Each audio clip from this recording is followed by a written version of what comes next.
Le thème de ce soir, puisque je me suis spécialisée sur la vie amoureuse, c'est réussir ou rater sa vie amoureuse.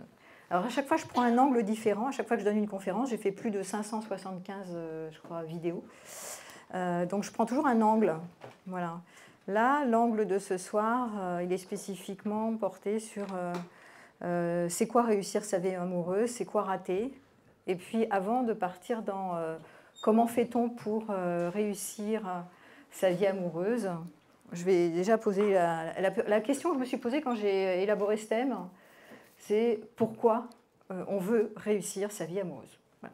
C'est déjà pourquoi la plupart d'entre nous sont mobilisés sur ce sujet de la vie amoureuse, du couple. Aujourd'hui, en tout cas, dans notre société contemporaine, il y a quand même une injonction massive de réussir son couple. Et je me suis dit, mais après quoi court-on ? Pourquoi veut-on tellement, et moi la première, dans ma vie, était tellement obsédée par la réussite de sa vie amoureuse. Je passais mon temps à vouloir faire couple, c'était mon thème prioritaire dans ma vie, même si je bossais beaucoup, j'avais des enfants, enfin, tout le reste me semblait aussi important à réussir. Mais réussir ma vie amoureuse, c'était le leitmotiv dans ma vie, c'était oui, je veux réussir ma vie, je veux faire un couple. Puis moi, je ne voulais pas faire un couple bateau, je voulais faire un couple élevé, un couple esthétique, un couple très réussi, mais très, très beau, très, très parfait, quoi. Vous avez compris, très, très mystique, très, voilà, très plus. Voilà. Et moi, mes goûts sont mystiques, mais vous avez peut-être des goûts de, voilà, je veux faire un couple plus, avec du plus, enfin, avec beaucoup de plus-value, en fait, en général. Et chacun avec ses critères, mais la plupart d'entre nous, on rêve d'une vie amoureuse réussie, et réussie selon nos propres critères et nos valeurs, d'accord ? En chacun, il va avec les siennes. Hein. Et donc, interrogez-vous, comme moi je me suis interrogée, après que je sois désespérée de ne pas arriver à faire le couple de mes rêves, c'est pas faute d'y avoir essayé, c'était de me dire, mais après quoi court-on ? Pourquoi, à notre époque, sommes-nous tellement empreints par cette course effrénée de l'amour romantique, de réussir un couple, de réussir sa vie amoureuse. Et après moult pérégrinations et avoir décortiqué les mécaniques complexes de la psychologie amoureuse, est-ce que vous pouvez éteindre vos téléphones ? Merci. Donc, ce qui m'apparaît, c'est que... alors après, je parlerai de l'histoire, mais ce qui m'apparaît, c'est qu'on cherche avant toute chose d'être aimé. On cherche d'aimer, mais surtout d'être aimé. À travers la vie amoureuse réussie, on cherche à se faire aimer d'un autre, d'une personne spéciale et unique, hein, pas de n'importe qui, d'un lien profond. Souvent on dit on veut un lien profond qui se suit, un lien durable, voire un lien éternel. Bon, ça c'est vraiment pour le romantisme. Mais on cherche à se faire aimer d'un autre. Et à votre avis, pourquoi cherche-t-on tellement, court-on tellement derrière, quand on est adulte, en tout cas, ou ado-adulte, à se faire aimer d'un autre, spécial et unique ? Je vous le paye en mille. Ouais. À cause du conditionnement de la société. Alors, ça c'est. Alors, elle dit à cause du conditionnement de la société. Oui, on est élevé au Prince Charmant, au Barbie, Ken, etc. Ça c'est un truc, ouais. Ça c'est vrai que c'est le contexte social. Parce que justement, ça fait partie des postulats, comme quoi on court derrière ce mythe de l'amour romantique. Et on veut réussir en plus, on ne veut pas rater notre couple, hein, on veut le réussir. Et dans les sociétés anciennes, effectivement, la réussite, c'était souvent plutôt lié à la survie, à la réputation, il y avait beaucoup la réputation, la conformité aux normes religieuses ou morales de la communauté. C'était plus ça. Aujourd'hui, on est plus dans l'épanouissement individuel, donc on s'en fout un peu de tout ça. On court derrière plutôt réussir sa vie amoureuse individuellement, plutôt que de répondre à la morale religieuse, d'avoir des bonnes conduites, des bons comportements pour la communauté, pour le collectif, pour la vie politique, etc. On s'en fout un peu. On est beaucoup plus individualiste aujourd'hui, donc on veut réussir notre vie amoureuse. Voilà, ou notre vie professionnelle, ou notre vie de famille. Et ce n'était pas le cas dans les sociétés anciennes. Hein. La réussite, ce n'était pas du tout lié à ça. C'était beaucoup plus collectif qu'individualiste. Et en Occident, donc, l'idée de réussir a commencé à prendre un tournant individuel et matérialiste avec l'avènement de la Renaissance, et plus tard avec la révolution industrielle, puis le capitalisme. Je vous rappelle que la société capitaliste dans laquelle nous sommes, c'est s'enrichir, passer de la pauvreté à la bourgeoisie, on le voyait dans les bouquins de Balzac d'ailleurs. Et donc petit à petit, on arrive au XXe siècle avec l'expansion de la culture consumériste, les médias, la réussite, le pouvoir, la richesse, le bonheur, et le bonheur personnel. Donc cette injonction qu'on voit apparaître à partir du XXe et XXIe, on est encore dedans. Donc il faut réussir sa vie, être heureux, la quête du bonheur, donc la quête du Graal et du bonheur personnel. On n'est plus tellement dans le bonheur collectif, on s'en fout, tant mieux. On va y revenir parce que écologiquement, on a intérêt à être beaucoup plus dans le bonheur collectif, mais on est quand même câblé sur la réussite personnelle, le pouvoir, la richesse, etc., dans cette société capitaliste. Moi, je ne critique pas parce qu'en même temps, j'en fais partie et je trouve que ça a du bon, mais néanmoins, vous comprenez pourquoi on veut réussir notre vie amoureuse à tout prix, que ce n'était pas un sujet qui préoccupait nos anciens quand même, hein. Ils n'étaient pas là à câbler là-dessus, à se prendre le chou sur pourquoi je rate, je devrais trouver les techniques schtroumpfs pour enfin réussir ma vie amoureuse. Moi je rate et toi tu réussis à côté. Regarde, ils ont tous l'aise sur les réseaux sociaux de faire une famille parfaite avec un couple parfait, cheese. Et puis moi je rate. Donc pourquoi moi je rate et les autres réussissent? Donc ça c'est un truc qui peut vraiment nous faire culpabiliser, nous faire souffrir ou stresser, hein.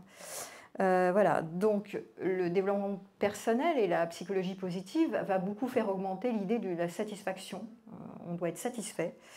Une satisfaction qui vient de l'intérieur, pas tellement moins de l'environnement, mais surtout de l'intérieur. On doit se débrouiller pour avoir une satisfaction intérieure, en trouvant des techniques, en se débrouillant, en apprenant, en allant voir des coachs, voilà. Et comme ça, on va accumuler des connaissances, des techniques et des biens matériels pour augmenter une satisfaction intérieure. Donc on est très là-dedans, avec le bon et le moins bon. Et donc avec l'influence des réseaux sociaux et de la mondialisation, on a une pression pour réussir qui est omniprésente et qui prend plein de formes, mais qui crée aussi beaucoup de tensions et de ce que je parlais de culpabilité, de ne pas y arriver si vous n'y arrivez pas selon vos critères. Voilà, donc on crée des idéaux, vous avez remarqué, on a un idéal, ça devient une norme, elle a parlé d'une norme sociale, hein, qui est une norme de réussir un couple ou réussir une famille. Bon, après, mais tu fais une famille après avoir fait un couple, tu ne commences pas par la famille, donc il faut d'abord faire le couple pour réussir ta famille. Alors ça, c'est un point de vue qui est quand même important, donc rappelez-vous pourquoi veut-on réussir un couple? Pour faire comme tout le monde, parce que dans notre société contemporaine, on nous met la pression pour avoir une satisfaction interne. Donc, pour nous sentir heureux, il faut en passer par un couple heureux. Voilà, ça c'est le premier point. Ensuite, moi, je me suis questionnée sur pourquoi moi je voulais absolument réussir. Ça m'a quittée, hein, je veux plus forcément réussir ma vie amoureuse. C'est plus un défi, un challenge. C'était vraiment un défi. Je me challengeais là-dessus. Alors, réussir ma vie professionnelle, certes, c'était moins important que ma vie amoureuse. Vous pouvez passer, allez-y. Ouais, vous permettez que je passe. Navré, messieurs, dames. Merci, madame. Voilà, c'est bon, ils sont installés. Donc, en fait, je me rends compte, avec les années, que ce qu'on cherche à travers la stratégie, pour moi, c'est une stratégie, la vie amoureuse. C'est une stratégie pour aller obtenir quoi, à votre avis? Qu'est-ce qu'on cherche à obtenir avec la vie amoureuse réussie? Ouais, un équilibre pour... oui, un équilibre, mais pour... Un équilibre sentimental. Oui, et si on va aller plus loin. Si j'ai un équilibre sentimental, qu'est-ce qui m'arrive? Qu'est-ce que j'obtiens? Une sécurité. Une augmentation d'un sentiment de sécurité intérieure, d'un sentiment de stabilité. C'est pour ça qu'il y a tant de gens qui veulent construire, bâtir. C'est pas un hasard, une relation durable. Ils veulent un lien profond, ils ne veulent pas un petit truc, machin, coup du soir, ça ne les intéresse pas trop, quoi. Sauf certains, pour s'éclater 2 minutes. Mais... Voilà. Donc en fait, il y a deux choses. Il y a effectivement, parce qu'on veut une vie amoureuse épanouie, hein, réussir son couple, on veut à la fois augmenter un sentiment de sécurité intérieure grâce à la stratégie couple ou grâce à un autre que moi, une personne spéciale, unique, etc. Mais une fois qu'on est en sécurité, souvent les gens s'ennuient. Donc qu'est-ce qu'ils cherchent encore? Il y a deux éléments, il y a deux points qu'on cherche à travers la vie amoureuse réussie. Un, la sécurité qui va donner un sentiment de stabilité, de calme, de tranquillité. Donc par rapport à notre cerveau de la survie, c'est fondamental. On cherche un attachement sécure pour avoir la paix en fait. Ben oui, on cherche un attachement sécure, on ne cherche pas un attachement insécure. Dès qu'il y a de la relation insécure qui se pointe à l'horizon dans vos vies, vous commencez à stresser, vous n'êtes pas en paix, vous dormez moins bien, vous mangez trop, vous ne mangez pas assez, ou vous êtes inquiet, vous êtes angoissé, vous commencez à vous déprimer, enfin bon, il n'y a rien qui va, quoi. Donc on cherche de la sécurité. Toutes les relations amoureuses insécures vont générer beaucoup de stress relationnel et donc créer des désordres et de la désorganisation dans votre système nerveux. Donc on cherche à se sécuriser à travers un lien, ce qui est légitime en même temps, hein. Ça renvoie à l'enfant. Hein. L'enfant a besoin d'un lien sécure, d'un attachement sécure, ça fait partie des besoins fondamentaux psychologiques. Et donc dans la sécurité, on va trouver les besoins, comme se confier à quelqu'un qui nous écoute, qui nous comprend, avec qui on peut se dévoiler en authenticité, qui ne nous juge pas, qui nous aime pour qui on est. On va chercher, dans la sécurité, il y a ça, hein, il y a de la tendresse, on va chercher de la tendresse, on va chercher du partage. La plupart des gens qui viennent et que je leur dis « mais pourquoi vous voulez faire un couple ?» Ils me disent « je veux partager ». C'est le premier truc qui vient, je veux partager avec complicité. Vous rajoutez avec complicité. Ça c'est le b à bas, le truc bateau. Ça veut dire quoi? Ça veut dire, tout ça c'est de la sécurité. Je veux partager en complicité, ça veut dire que j'ai quelqu'un avec qui je vais me connecter main dans la main, yeux dans les yeux, et ça va bien se passer pour moi, ça va me mettre en sécurité. Hein, donc il y a une part de nous qui rêve, qui a cette aspiration de cette connexion un peu parfaite, dirons-nous, qui nous met en sécurité. Voilà. Donc ça c'est important. Après il va y avoir un deuxième point, j'ai dit le premier point, le sentiment de sécurité, avec tous ces besoins qu'on cherche là à satisfaire à travers un autre que nous, en tout cas à travers une relation. Et le deuxième point, c'est le plaisir et la joie de vivre. On cherche à ce que notre part enfant joyeux soit joyeux. Voilà. Je pense que ça c'est important de comprendre. On cherche le plaisir, mais au-delà du plaisir, hein, ce qui est normal, une fois qu'on se sent en sécurité, on a envie de monter dans le plaisir, de monter dans la joyeuseté, dans la vivance, hein, dans la vitalité. Et ça va être par la libido, mais ça va être à partir de cette base de sécurité, alors je peux laisser mon enfant joyeux être joyeux. Vous comprenez ce truc? Sinon, je suis dans l'enfant vulnérable. Si je suis en insécurité, je suis soit dans ma part enfant vulnérable, soit dans ma part enfant inquiet, ou dans ma part enfant en colère. Fâché parce que tu ne fais pas ce que je veux, et ça ne me donne pas de sécurité, donc je ne peux pas être joyeux. Hein, donc on cherche deux choses, et la joie de vivre, c'est le bien-être. Hein, mais le bien-être, la base, le point 1, c'est la sécurité. Si je n'ai pas cette sécurité de l'attachement, alors je ne peux pas être dans ma vitalité, je ne peux pas être joyeux. Ça, c'est la base. Il faut que mon système nerveux relaxe pour que je puisse explorer le monde, être curieux. Ça, il faut vraiment piger ça, c'est vraiment une information importante. C'est physiologique, point barre. On est fabriqué sur la survie. Donc le premier truc qu'on a besoin, c'est de réguler ce système nerveux de façon à ce qu'on ne soit pas dans l'anxiété et dans l'angoisse tout le temps, hein, qu'on puisse se sentir tranquille, pas menacé par un danger, pour pouvoir faire vivre notre part d'enfant joyeux.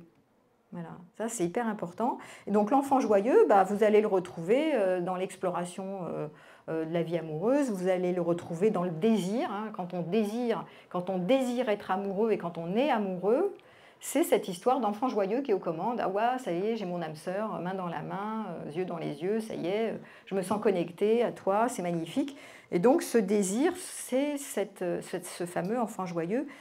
On le retrouve dans la sexualité avec le besoin de s'exciter mutuellement, etc. Ça, c'est l'enfant joyeux en nous. Il est content de s'exciter, d'aller à l'orgasme, d'avoir du plaisir plus, en montant dans l'intensité, bon bref. Et ça fait partie du deuxième point, à mon sens, de la vie amoureuse qu'on cherche à réussir. C'est faire vivre cette part d'enfant joyeux en nous. Voilà. Mais rappelez-vous, donc ça c'est important, le postulat de base, je ne peux explorer et vivre sainement toute cette partie de la vitalité, à partir du moment où je suis en sécurité. Sinon, ça ne marche pas. Et si vous n'êtes pas en sécurité, vous n'aurez pas d'enfant joyeux. Au revoir. Donc ça, c'est important parce que quand on comprend ce truc, en fait, la stratégie de la vie amoureuse, c'est une stratégie. Stratégie comme une autre pour se sentir stable, en sécurité. Mais moi, j'ai des patients, ce matin, j'en avais une qui me disait, je lui demandais, mais après quoi tu cours? Parce qu'elle se met beaucoup en soumission pour obtenir de l'amour des autres, notamment d'un compagnon, mais aussi de ses amis. D'accord, elle est je fais plaisir à l'autre avant moi. Voilà, ça c'est un exemple que je vous donne. Donc en faisant ça, je lui dis, mais tu cours après quoi? Alors elle me dit, moi je cours après le fait d'être aimée. Parce que j'ai l'impression... Et pourquoi tu fais ça? Si tu es aimée, ça te fait quoi de plus? Qu'est-ce qui t'arrive? Ah ben si je suis aimée, alors je me sens en sécurité. Et ben voilà. Oui, je me sens en sécurité. Et j'ai l'impression, deuxième point, que j'ai de la valeur, que je compte pour quelqu'un ou pour mes amis. Donc je fais des efforts, hein, je me soumets à ses désirs, je fais passer l'autre avant moi, parce que comme ça, je compte pour elle et comme ça, je remonte mon estime de moi et je me sens en sécurité.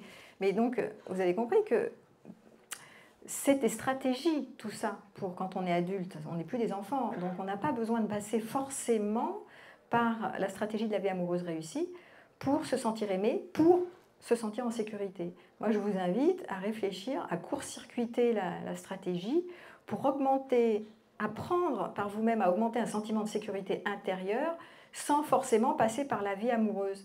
Parce que le problème de la vie amoureuse, elle peut être réussie ou ratée. Donc si c'est votre plus grande ressource avec un grand R comme moi j'avais fait, c'est mon objectif dans la vie, c'est mon challenge, la vie amoureuse, je veux que ce soit réussi, réussi, réussi, et bien c'était devenu mon plus grand challenge, mais aussi ça peut être raté, de chez raté, quoi. Dès qu'il y a des insécurités ou de la difficulté, c'est vécu comme un échec. Alors là, vous n'êtes pas l'enfant joyeux, hein. C'est réussir ou rater. Donc ça ne devient pas une ressource, parce que ça dépend d'un autre que vous. Bon, ensuite, il faut faire des enfants, une famille, mais ça, c'est secondaire. Là, je parle déjà de réussir sa vie amoureuse. Donc, vous voyez que pour aller à la sécurité, au sentiment de sécurité, si vous n'avez que la vie amoureuse, ben, c'est un peu risqué le truc. Parce que si c'est votre plus grande ressource, comme on est pile et face, dans la vie, on a toujours pile et face, ça peut être votre plus grand problème avec un grand P. Donc, tout ce qui est ressource avec un grand R peut devenir problème avec un grand P. D'accord? C'est ce qui vous mène à l'insécurité alors que vous avez décidé de passer par cette stratégie de la vie amoureuse réussie pour vous sentir en sécurité, puis ça fait l'effet inverse des fois. Tellement ça vous met en insécurité, vous finissez sur les rotules avec des tas de somatisation ou des tas de stress, en veux-tu, en voilà. Donc là, c'était pas... Il y en a qui sont venus pour la relation toxique, mais la relation toxique, c'est ça. La relation toxique, c'est je suis en insécurité, ou je me mets sous l'emprise, ou je donne du pouvoir à l'autre pour me sentir aimé. Je suis dépendant de quelqu'un pour me sentir aimé, pour me sentir en sécurité. Voilà. Bon, ben bonjour, hein. On peut peut-être sentir en sécurité autrement, peut-être. Donc il va falloir apprendre et trouver des stratégies. Ce que je lui ai dit à ma patiente de ce matin, je lui ai dit, écoute, tu vas faire un truc, tu vas arrêter de croire qu'il faut te sentir aimé par les autres pour te sentir en sécurité. Tu vas prendre ta responsabilité personnelle pour augmenter un sentiment de sécurité intérieure, ici et maintenant. Par exemple, quand tu es inquiète, angoissée, ou quand tu te vois te soumettre à l'autre pour lui faire plaisir. Par exemple, l'exemple, c'était, je suis dans les souks, elle veut marcher 3 heures de plus avec moi. Moi, ça fait 2 heures que je marche, j'en ai ras-le-bol, j'ai plus envie d'aller marcher avec elle, donc je veux dire stop, mais j'y arrive pas. Parce que je me fais attraper, parce que ma copine me dit oui, mais c'est bien d'aller 2 heures de plus, on va découvrir des trucs. Donc elle ne s'écoute pas, un classique, un exemple classique du genre de soumission. Et elle ne s'écoute pas parce qu'elle me dit si je ne le fais pas pour elle, si je ne vais pas marcher avec elle, alors elle ne va plus m'aimer. Et si... elle va plus m'aimer. Elle va croire que je la lâche. Et si je la lâche, je ne fais pas un, après elle ne m'aimera plus. Et donc voilà. Donc c'est pas grave si je ne m'écoute pas, tant pis. Ben si, c'est grave. Donc prends ta responsabilité pour te sentir en sécurité. Ce qui va réguler ton système nerveux, te mettre en stabilité, c'est que quand tu es fatigué, tu te reposes. Ben voilà, si tu te reposes, tu régules ton système. Au lieu d'aller marcher 3 heures de plus en te fatiguant 10 fois plus. Bon, vous avez plein d'exemples comme ça, hein. Donc le but du jeu, ça va être de savoir qu'il s'agit de... Allez-y. Hein. Il s'agit de réguler son système nerveux pour le stabiliser. Mais comment on stabilise son système nerveux? En se sentant responsable d'écouter, de répondre à nos besoins. Si je suis fatiguée, j'ai mieux à faire que de sortir faire la fiesta ou d'aller marcher 3 heures de plus. Il vaut mieux que je me repose ou que je bouquine ou que je fasse autre chose. Mais ce n'est pas la peine d'aller m'agiter et m'exciter parce que là, je ne vais pas réussir grand-chose. Tout ça pour me sentir aimée. Alors, je vais peut-être me sentir aimée, appréciée, c'est même pas gagné, mais ça ne va pas me mettre en sécurité. En tout cas, en stabilité. Donc, sécurité, stabilité, même combat, hein, vous avez compris. Moi, je travaille beaucoup avec la physiologie dans le travail que je fais, tout le temps. Et donc, la physiologie, c'est très simple. Hein. Soit vous êtes dans une régulation du système, soit vous êtes dans la dérégulation. Toutes les relations insécures dérégulent votre système.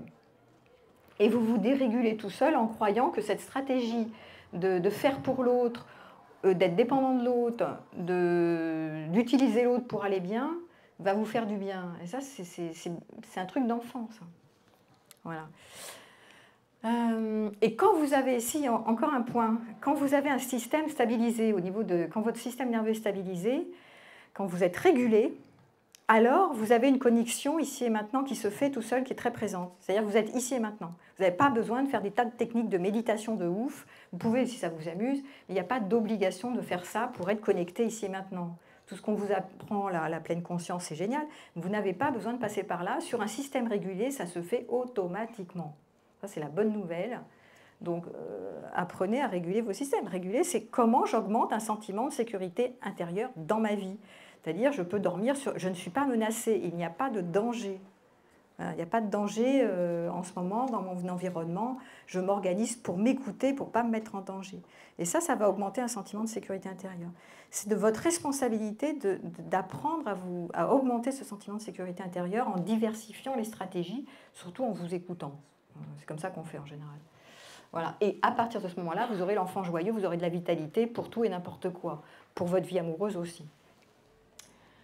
N'oubliez pas qu'on se co-régule avec les autres. On se co-régule, on régule notre système nerveux en se co-régulant. Le truc, c'est qu'on se co-régule avec des gens qui vont bien. S'ils ont un système nerveux régulé, vous allez vous co-réguler correctement.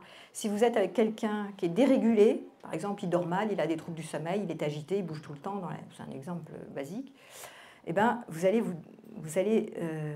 soit vous déréguler à côté, c'est-à-dire vous allez sentir la dérégulation de l'autre, hein, il est agité, il bouge tout le temps, il est stressé, d'accord ?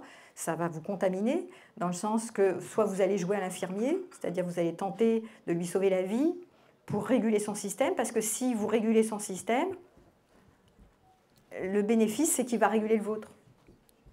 C'est ça l'idée de la survie, hein, on est vraiment branché là-dessus. C'est si l'autre va mal, en général je joue au sauveur, à l'infirmier, à l'infirmière.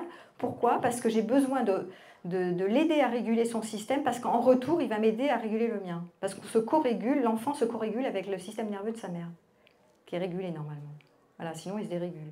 Mais on cherche toujours à se co-réguler. Ça fait partie, la co-régulation, c'est important, dans la physiologie, c'est partie des plus grandes ressources. On passe notre temps à chercher à se co-réguler. Quand on est ici en collectif, par exemple, on va s'allier à nos systèmes nerveux. Donc et c'est important parce que c'est pas des trucs magiques, hein, on cherche à se co-réguler, c'est-à-dire même en collectif, on cherche à réguler notre propre système à l'aide de celui des autres.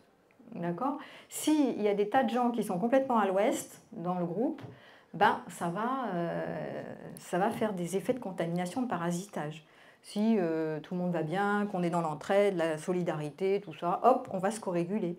Mais s'il y en a, on est dans la compète, s'il y en a qui font la tronche, qui sont, je ne sais pas quoi, dérégulés, ça va générer, ça va perméabiliser quelque chose en vous. Ça va augmenter une dérégulation. On cherche l'augmentation de la sécurité et pas de la dérégulation. Donc faites attention aussi, c'est important de le dire, que ce soit en collectif ou à deux, on cherche à se co-réguler, mais quand vous avez des personnes dérégulées, d'abord on cherche à contribuer pour leur sauver la vie, pour qu'ils se régulent, pour que nous, on se régule derrière. Donc tout ça pour ça, donc quand vous connaissez ces informations-là, vous pouvez faire aller plus rapide. Vous pouvez éviter tout ça. C'est pour ça que les gens font, vous n'avez jamais compris, mais pourquoi, je me demandais, pourquoi les gens font tellement de compromis dans les couples, sont tellement conciliants, sont tellement de compromis, ils veulent éviter les conflits, ou alors ils règlent leurs conflits sur l'oreiller. Mais c'est pas étonnant, tout ça c'est pour se réguler, pour réguler leur système. Un point c'est tout. Je vais chercher loin. Hein. Alors, donc, revenons sur la question que je me posais en créant cette conférence, mais pourquoi voulons-nous tellement réussir notre vie amoureuse ? Donc je me disais, comme elle avait dit, cette dame, très justement, pour faire comme les autres, le couple est vecteur de réussite, c'est un biais de normalisation.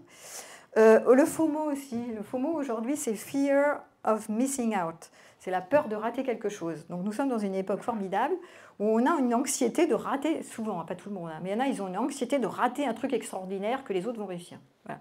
Alors c'est plus lié en général par les réseaux sociaux. Vous manquez un événement fabuleux, une soirée fabuleuse, un événement que quelqu'un propose et que vous pourriez interagir socialement. Mais je pense que ça se retrouve dans la relation amoureuse. Je pense qu'il y en a qui ont peur de rater un plan, une vie amoureuse, je ne sais pas quoi, réussie à droite, à gauche. Et donc, cette société d'abondance, on le voit dans les sites de rencontres, il y a tellement d'abondance qu'on a toujours peur de s'installer quelque part, de se fixer sur une personne, parce qu'on se dit « Oh là, je vais rater le plan à côté, voilà, c'est peut-être un meilleur plan là-bas ». Donc ça, c'est la peur de rater quelque chose, c'est un truc qui est aussi très contemporain. Avant, je pense qu'ils se posaient moins de questions, et ils voulaient réussir une famille, nos anciens. C'était plus sur la famille, la famille. Et nous, on est réussir notre vie, notre bonheur individuel. Donc nous, on a peur de rater un bon plan, quoi, une bonne personne. C'est plus notre truc de l'époque. Je ne suis pas sûre que ce soit terrifique comme idée, mais bon. Donc, interrogez-vous aussi sur est-ce que vous n'êtes pas prisonnier de ce truc de FOMO, là, la peur de rater quelque chose, parce que ça ne va pas vous aider à réussir votre vie amoureuse. Hein. Ceux qui sont là-dedans, comme ils n'arrivent pas à... Ils ont toujours l'impression qu'il y a une opportunité là-bas, là, qui est un peu par là, qu'ils vont rater, et bien du coup, ils ne peuvent pas choisir. Et choisir, c'est renoncer.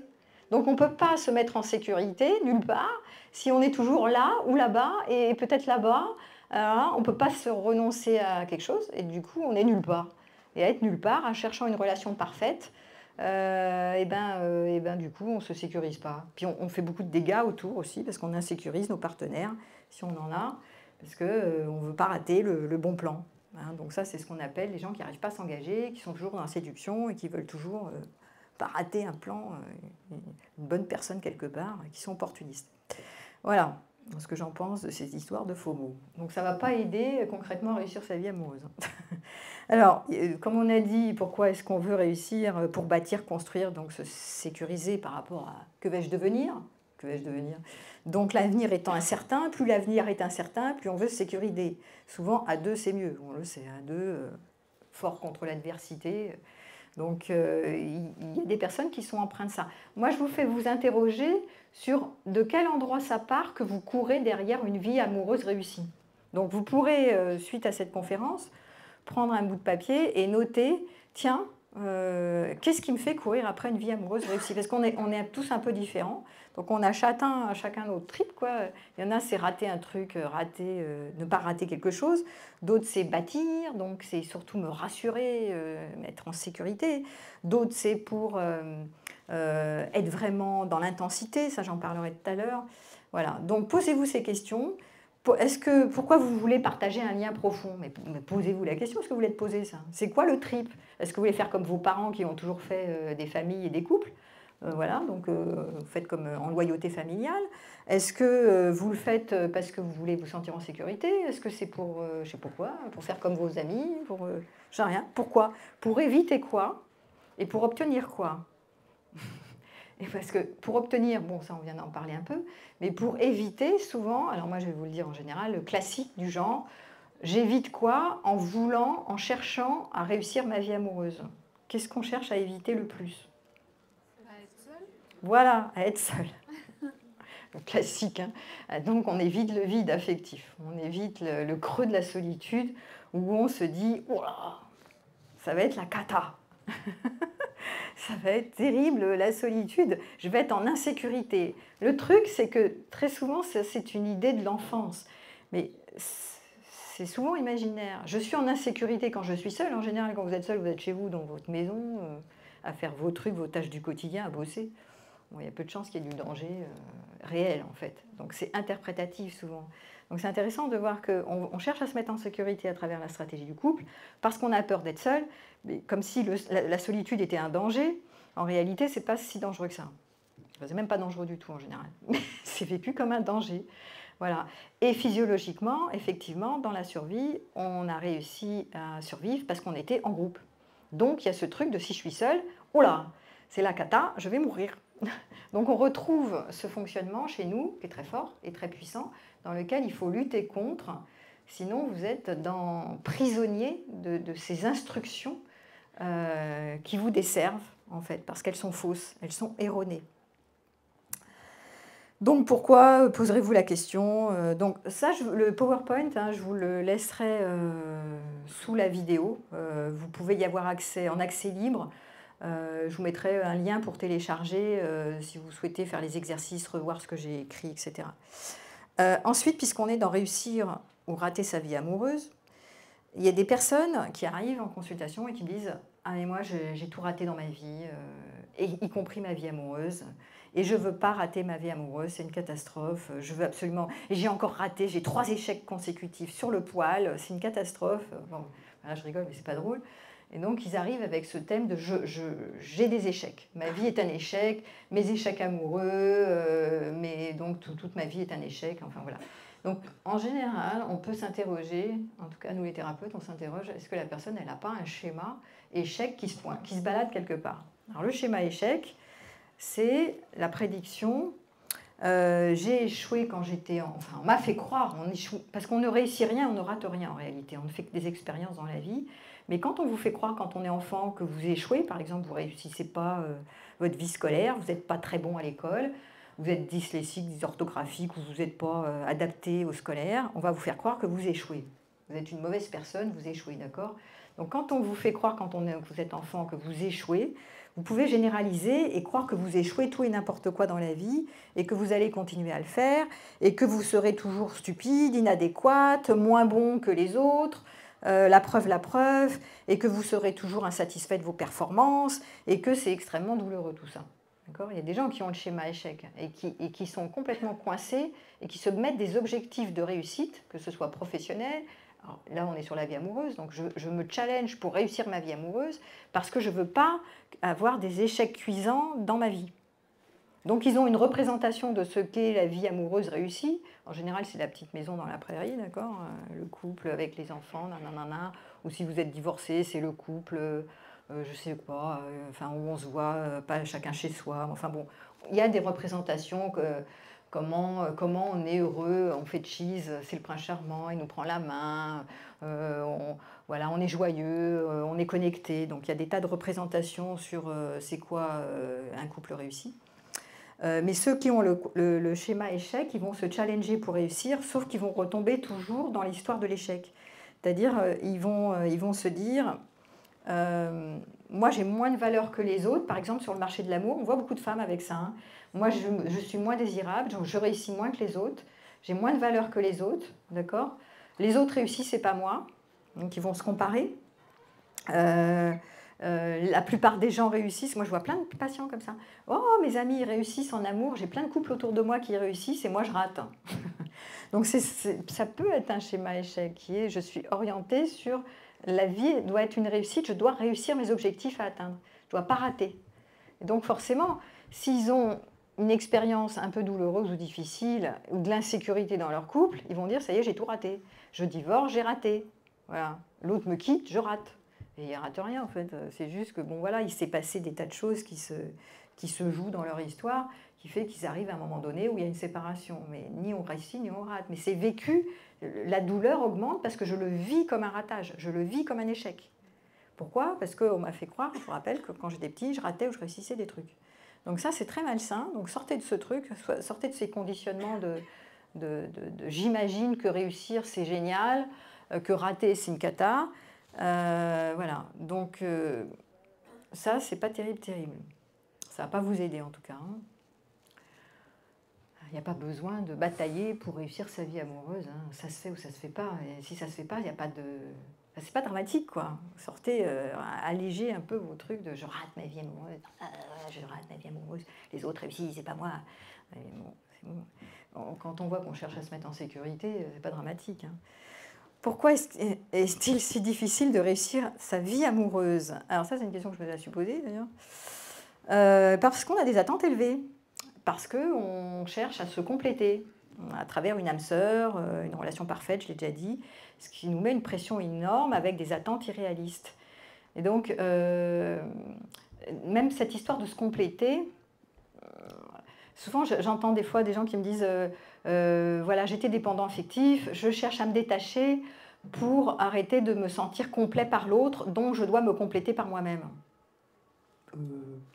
Oui, complétude par soi-même, mode d'emploi, point d'interrogation. Alors là, franchement, donnez-moi les techniques parce que moi, je n'ai pas trouvé la recette. C'est pas forcément cette idée-là. Moi, je pense que c'est beaucoup plus simple. Je pense qu'au fait, quand on est dépendant affectif, on ne veut pas être dans le vide, on ne veut pas toucher le vide, on ne veut pas toucher la solitude. Donc du coup, on n'est pas en sécurité quand on est tout seul, on a des histoires de l'enfance qui nous mettent en insécurité, donc on cherche à se sécuriser, comme j'ai dit, à travers quelqu'un d'autre. Voilà, on cherche à se réguler. Et donc on veut une âme sœur pour se compléter, pour se sentir en sécurité, toujours pareil. Moi, je reviens toujours sur mon point de postulat de base, parce que je pense que c'est plus ça que de se compléter par soi-même. On ne sera jamais complet par soi-même, donc il faut oublier. Hein. Par contre, on peut s'aider soi-même à augmenter un sentiment de sécurité intérieure, ça va être plus facile. Bon.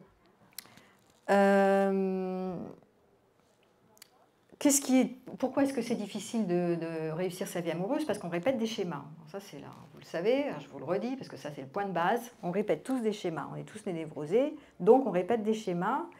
Et moi qui m'intéresse à la thérapie des schémas, je peux vous dire qu'il y en a, dans la thérapie des schémas, il y a 18 schémas. Donc vous en avez forcément. Et les plus classiques dans ceux qui s'énervent sur la vie amoureuse et qui veulent réussir leur vie amoureuse, quand c'est un thème important pour vous, c'est le schéma. Vous êtes en général pris, comme la plupart des gens, par le schéma d'abord carence affective. Carence affective, c'est on ne s'est pas assez occupé de moi quand j'étais enfant. Il n'y avait pas quelqu'un qui était très attentionné et qui répondait à mes besoins de manière correcte. On n'a pas vraiment pris soin de ma petite personne, de l'enfant que j'étais, et donc du coup j'étais carencée. Et je répète cette histoire de carence dans ma vie, je me sens carencée, je me sens c'est jamais assez plein. Je suis toujours en carence, quoi, en pénurie. Voilà, il n'y a jamais assez d'amour. C'est le côté un peu boulimique ou anorexique. C'est jamais assez, quoi. Je suis jamais assez remplie. Voilà. Il me faut toujours des preuves, ou j'ai peur d'être trahie, ou j'ai peur je sais pas quoi, mais c'est jamais assez, quoi.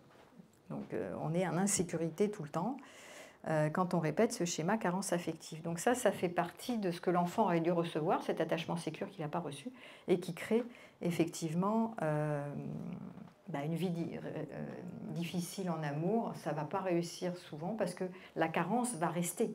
Même s'il y a quelqu'un qui est là, voilà, la carence va se répéter. Et encore plus, autre chose, c'est que les gens qui ont été carencés, ils s'organisent pour se mettre avec des personnes qui les carencent. Parce qu'ils sont familiers avec la carence. Malheureusement, c'est un peu tragique, hein. Mais c'est ça le problème des schémas répétitifs. C'est comme ça a été familier, ils ont connu ce truc-là. Et l'idée, c'est de triompher. Donc je triomphe en prenant quelqu'un qui ressemble à mes parents carençants, qui m'ont carencé, en me disant cette fois, c'est bon, je vais y arriver, je vais le changer, je vais me changer, bon, ça va être magique. Mais comme ils n'ont pas l'équipement pour sortir d'augmenter ce sentiment de sécurité et sans passer par l'autre, ils sont familiers de ce truc-là et donc ils se répètent et ils ne triomphent pas en fait. Ils ne triomphent pas parce que ça ne dépend pas d'eux. Et surtout, ils font dépendre du bon vouloir de l'autre. Il faut que l'autre soit attentionné à eux. C'est à eux d'être, c'est à moi. Attention. Ouais, c'est pas terrible ça. Hop. Voilà, c'est bon. Je continue. Tout va bien. Je continue. Pas grave. Il y a du monde, c'est plein. Hein. J'annonce que on est archi plein. Il n'y a plus de place du tout dans cette pièce. Mais c'est bien. Donc, je ne sais plus ce que je disais. Je disais, oui, la carence. Donc, la carence affective, ça, c'est un schéma que beaucoup de personnes qui sont friands d'une vie amoureuse réussie c'est quand même un des schémas les plus fréquents, la carence affective. On a tous été plus ou moins carencés, plus ou moins. D'autres, certains beaucoup. Donc, c'est l'attachement insécure.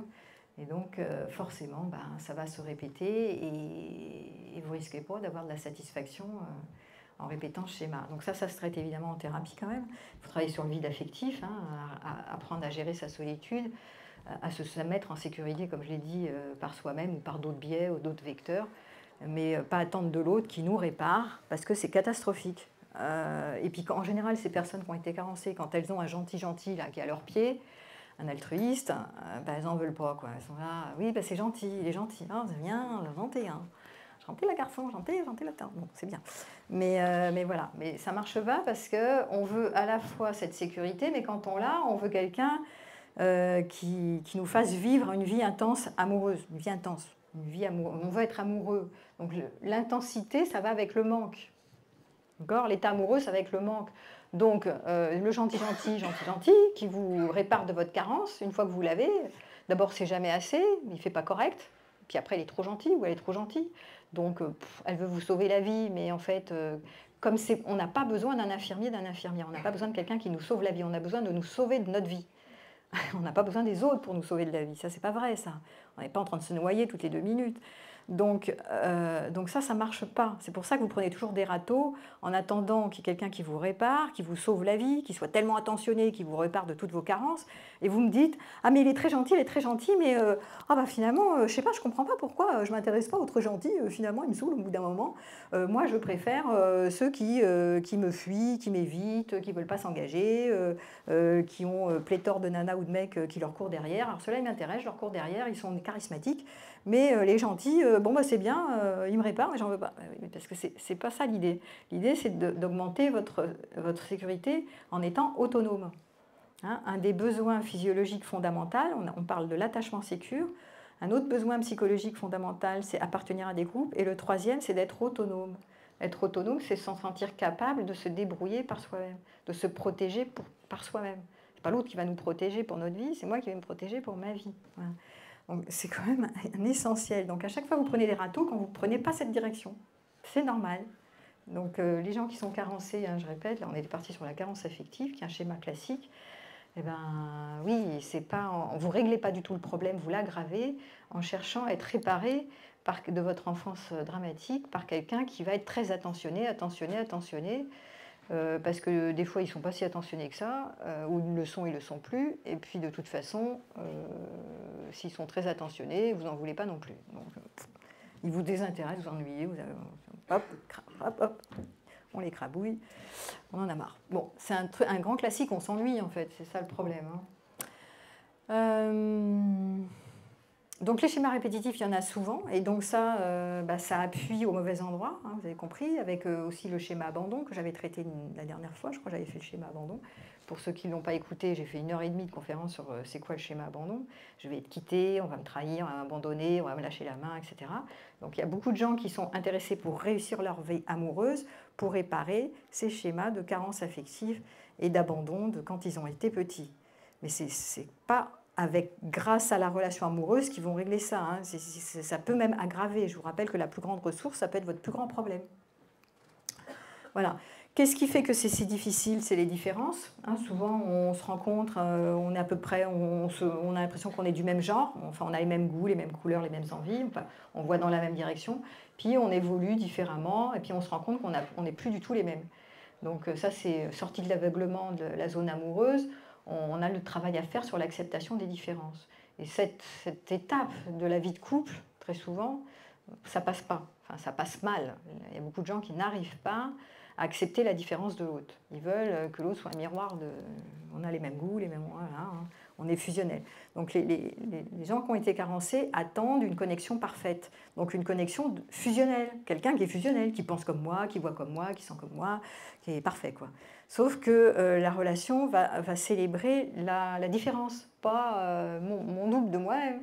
Donc il y a déjà un problème dans le postulat de je cherche à être en fusion avec quelqu'un le plus possible, et quelqu'un qui va me faire vivre mon enfant joyeux et ma sécurité, sauf que l'autre il est différent.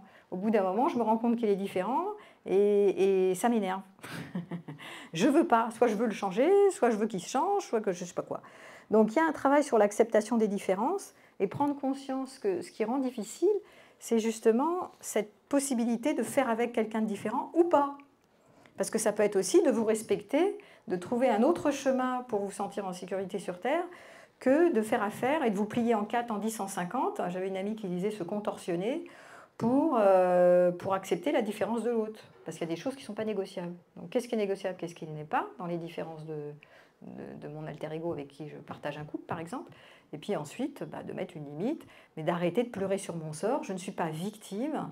Hein, ça peut être important. Réussir votre vie amoureuse, c'est ne pas se positionner en victime. Arrêtez de pleurnicher. Alors ça, je le dis un peu raide comme ça, mais c'est mon côté un peu direct. Ça réveille. Donc arrêtez de pleurer sur votre sort en mode victime quand ou d'accabler l'autre quand ça ne va pas, quoi. C'est pas parce que l'autre ne répond pas à vos attentes qu'il est différent. Il est différent, vous n'êtes pas obligé de rester avec. Si vraiment c'est pas gérable, que c'est stressant, que c'est insécurisant, trouvez d'autres moyens pour aller bien sur Terre. Il y a d'autres choses à faire dans votre vie que de vouloir s'accrocher et s'agripper à quelqu'un désespérément, comme quand vous étiez petit, hein, ces réflexes d'agrippement, comme si vous alliez être, votre vie allait être menacée s'il vous quitte. Mais en fait, c'est vraiment des interprétations de l'enfance et de la carence affective et de l'abandon qui se répètent inlassablement, ça. Hein. Voilà.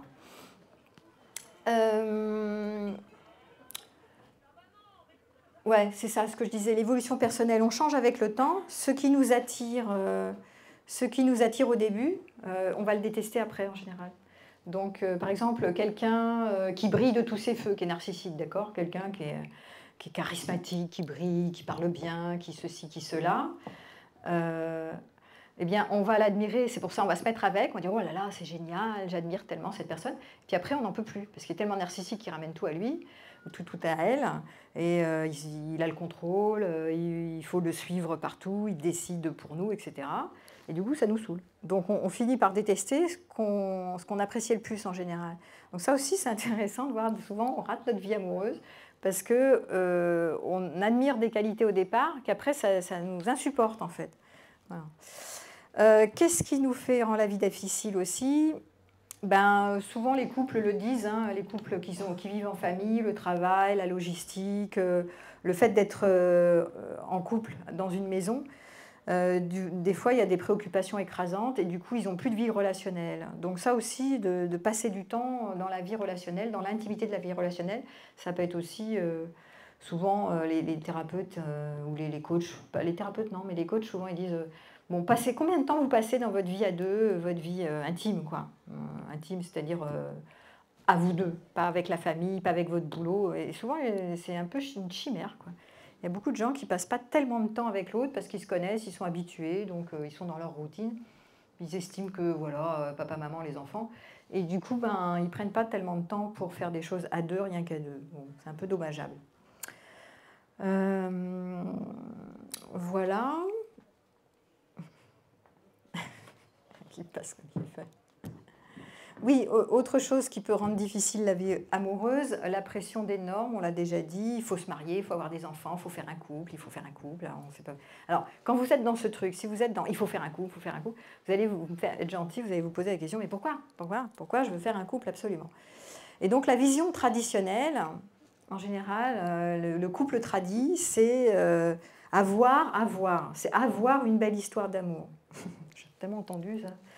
Avoir une histoire fiable, avoir de la fidélité, ça c'est le couple tradit. Avoir de la confiance et de la stimulation.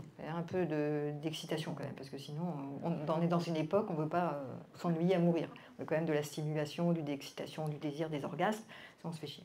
Donc voilà, donc du coup, mais quand même le contrat de mariage stipule la fidélité, la sécurité en fait. Hein. Le contrat de mariage c'est ambiance sécurité, d'accord ? Donc c'est avoir. On n'est pas dans l'être, hein, on est dans l'avoir. Avoir un homme à soi, à côté de moi dans la même maison, ou pas loin. Hop, une présence, il me faut une présence. Donc plus vous êtes insécurisé, plus vous avez besoin d'avoir une présence à côté. Ou pas loin, un doudou, c'est pareil. Hein. Un doudou qui est pas chez vous, mais qui fait office de doudou, parce que vous savez qu'il n'est pas loin et que vous pouvez lui écrire, c'est kiff bourricot. C'est pas, alors, ne sortez pas, oui, mais elle n'est pas à côté de chez moi, il n'est pas dans ma maison, donc c'est différent. Non, c'est exactement pareil. Ça ne change rien. Dès que vous avez un doudou, ça veut dire que vous gérez votre sécurité grâce à un doudou. Sauf que vous n'êtes plus un enfant. Donc vous repartez dans la dépendance, vous régressez en fait. Voilà. Donc avoir un homme à soi, une femme à soi, avoir une maison familiale, voilà, ou avoir, ou pas, hein, est-ce qu'on vit sous le même toit ou pas. Aujourd'hui, il y en a plein qui ne vivent pas sous le même toit, mais qui font un couple tradit. Et puis avoir une belle famille, une famille unie, une belle famille sympa, qui ne pose pas de problème. Enfin, c'est classique. Hein. Ça, c'est ce qu'on appelle le couple tradit. Bon, c'est quand même une majorité quand même qui veulent ça. Maintenant, il y a des sous-groupes, il y a des groupes qui ne désirent pas ce couple tradit. Il y a des marginaux, hein. Il y en a qui sont un peu enfants rebelles par rapport à ça. et qui rue dans les brancards en disant non, non, non. Alors, ceux qui sont plutôt dans l'enfant rebelle, hein, c'est ceux qui sont moins carencés ou qui sont... ou alors les évitants ou les détachés ou les contre-dépendants. Hein, c'est la population plutôt qui dit non, non, non, moi je veux pas le couple tradi.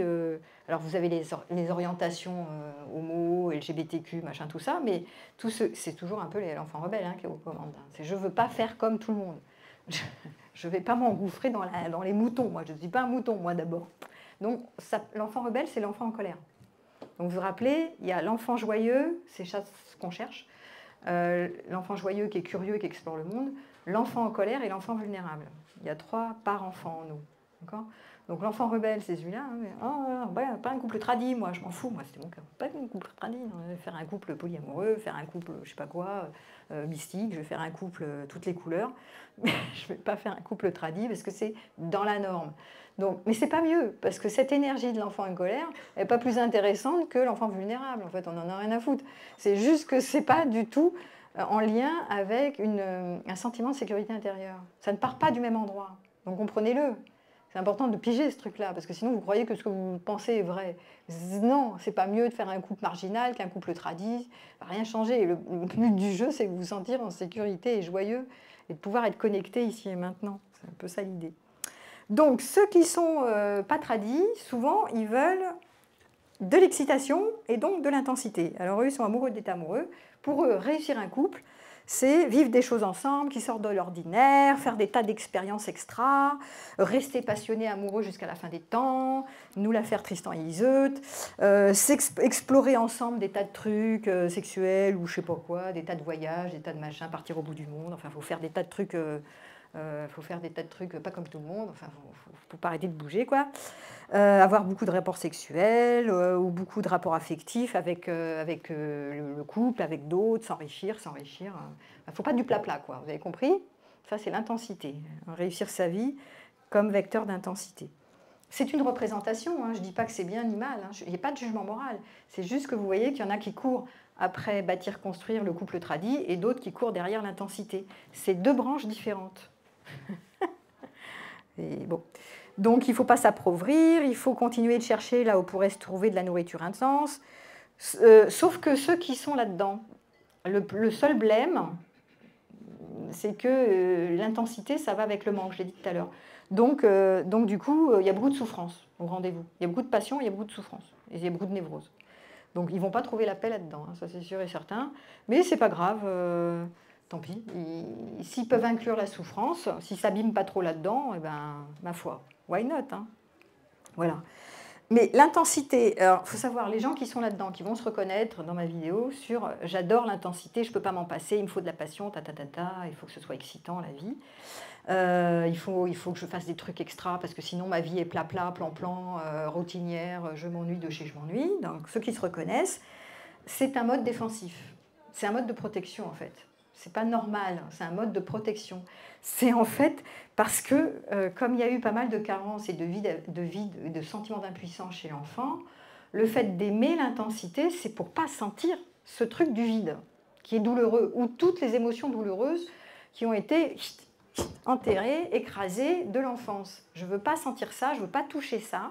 Si je m'approche de moi, je vais me retrouver en contact avec ça. Quelle horreur, je ne peux pas le gérer, je n'ai pas de marge pour le tolérer. Donc je vais fuir derrière l'intensité, tous ces trucs dont j'ai parlé là, pour éviter la souffrance. Donc je vais parce qu'en fait je me suis anesthésiée, en fait, je ne sens pas grand-chose de la vie. D'accord ?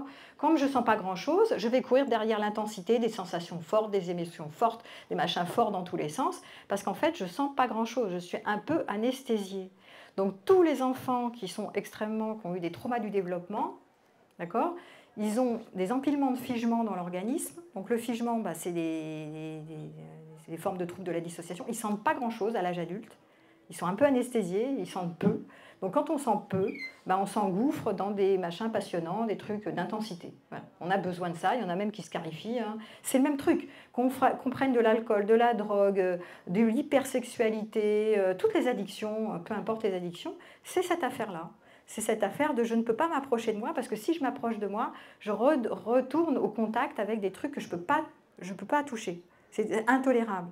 Donc pour y échapper, je me protège en fuyant, Donc, en évitant de toucher ça, donc je me protège ici, par exemple, dans l'intensité. Donc, je cours après plein de trucs. Donc, ça rentre dans la catégorie de l'évitement, un système de protection. C'est assez malsain quand même, il faut regarder le truc. Même s'il y en a qui adorent ça et qui sont piqués à ça, à l'intensité, c'est quand même assez malsain.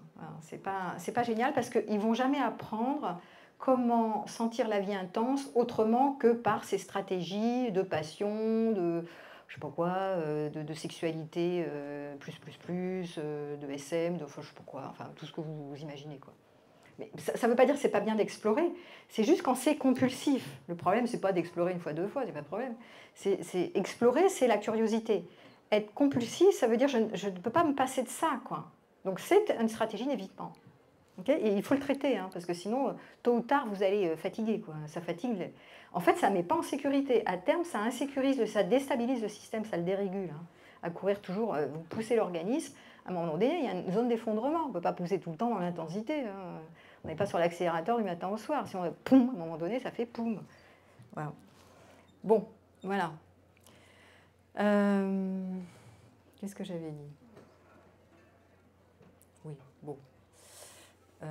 Alors, moi j'avais quelques idées sur réussir grâce à quoi? Comment est-ce qu'on peut, les recettes de cuisine de Véronique Cohn pour réussir sa vie amoureuse? Être capable déjà de se remettre en question, parce qu'il y a des personnes qui ne peuvent pas, ça c'est la base. Si vous êtes avec un partenaire qui ne peut pas, là vous êtes là, vous remettez en question, mais il y en a, ils ne se remettent pas en question du tout, mais zéro patate. Donc là, ça va être compliqué de cheminer, de dépasser des obstacles. En couple, il y a des obstacles. Donc si l'autre ne veut pas mettre de la conscience sur ce qui se passe en lui, qu'est-ce qui se passe au sein de la relation, etc., vous n'allez pas avancer d'un iota, vous n'allez rien dépasser du tout. Ou alors vous restez attaché en mode dépendant affectif, là, coloc, vous faites de la coloc, mais il ne va pas se passer grand-chose dans votre couple quand il y a des obstacles, s'il n'y a pas possibilité de se remettre en question. Pour se remettre en question et pour dépasser les obstacles, il vous faut en vous, des ressources internes et externes. C'est-à-dire qu'il faut des ressources internes, c'est-à-dire des compétences et des qualités internes, et il faut des ressources externes. Si vous n'avez qu'une seule personne, si vous n'avez que votre partenaire en termes de ressources externes, vous êtes mort. Il vous faut d'autres ressources externes. Les ressources externes, c'est d'autres personnes, des amis par exemple, des activités, je ne sais pas, des passions de la nature, enfin votre boulot, n'importe quoi, des ressources externes pour aller bien. Parce que sinon, vous n'allez pas dépasser les obstacles avec que votre mec ou que votre nana. C'est une ressource externe. Donc ça, c'est dramatique. Voilà. Les conflits, réussir grâce aux conflits, parce que si vous évitez les conflits, parce que vous avez été habitué à évaluer que les conflits, ça peut être dangereux, c'est violent. Quand vous étiez enfant, s'il y avait des conflits, par exemple dans votre vie, dans la vie familiale, il y avait des conflits, vous allez peut-être vous dire, oh là, dès qu'il y a un bruit de voix un peu, quelqu'un qui gueule un peu, c'est dramatique, les conflits, évitons les conflits. Donc non, il faut que vous appreniez en tant qu'adulte à être OK avec les conflits c'est sain. Après, ça s'apprend en communication non violente, ça aussi, la com, c'est important. Donc, mais travailler sur rentrer dans le conflit, parce que si vous évitez les conflits, vous taisez, vous enterrez votre réponse d'attaque. Donc, au lieu d'attaquer, vous vous soumettez, vous faites un grand sourire par devant, mais vous êtes hypocrite parce que par derrière, vous n'en pensez pas moins. Donc, du coup, ça fait encore plus de conflits par la suite. Donc, la gestion des conflits, je crois que j'avais fait aussi, là, je vous renvoie sur une autre conférence que j'avais donnée sur de la saine agressivité, parce que pour moi, les conflits, c'est sain. Bon, là, je donne un peu des conseils un peu bateaux, mais ça renvoie sur plein d'autres conférences d'1h30. Voilà. L'autonomie aussi, l'autonomie, c'est se respecter en premier. Je vous ai dit, c'est quoi l'autonomie? L'autonomie, c'est d'abord, je m'écoute et je me respecte et je sais prendre soin de moi. Voilà. C'est pas parce que je suis avec quelqu'un d'autre que je m'oublie, que je ne me prends pas soin de moi. Donc, est-ce que j'ai vraiment envie de partager mon espace? Si oui, comment? Est-ce que je me fais abuser? Souvent, il y a le problème des abus. Les gens, ils ratent leur vie amoureuse parce qu'ils se font réabuser. C'est-à-dire que l'autre rentre dans leurs frontières. Par exemple, vous ne vivez pas sous le même toit, mais il y en a un qui vient souvent chez vous. Un exemple classique. Donc il vient souvent chez vous, mais vous avez l'impression qu'il vous bouffe votre espace. Il ne vous bouffe pas votre espace, c'est vous qui ne délimitez pas votre espace, votre territoire. c'est parce que vous ne savez pas mettre une frontière. Le problème des frontières, c'est un grand classique qu'il faut travailler chez les adultes, parce que la plupart des gens n'ont pas pu mettre leurs frontières enfants, donc ils ne savent pas les mettre quand ils sont grands. Donc du coup, après, ils disent « Ah oui, mais je suis encombré, l'autre il vient trop chez moi, je ne sais pas quoi ». En fait, ce n'est pas ça le problème du tout, c'est que je ne sais pas déterminer mes frontières avec l'autre. Je ne sais pas les mettre au bon endroit, je ne sais pas les nommer, je ne sais pas les identifier, donc je ne sais pas me faire respecter, y compris dans mon territoire. Donc ça s'apprend, ça se travaille et ça se découvre. Ok. Voilà, donc la communication régulière, ça c'est pour l'intimité.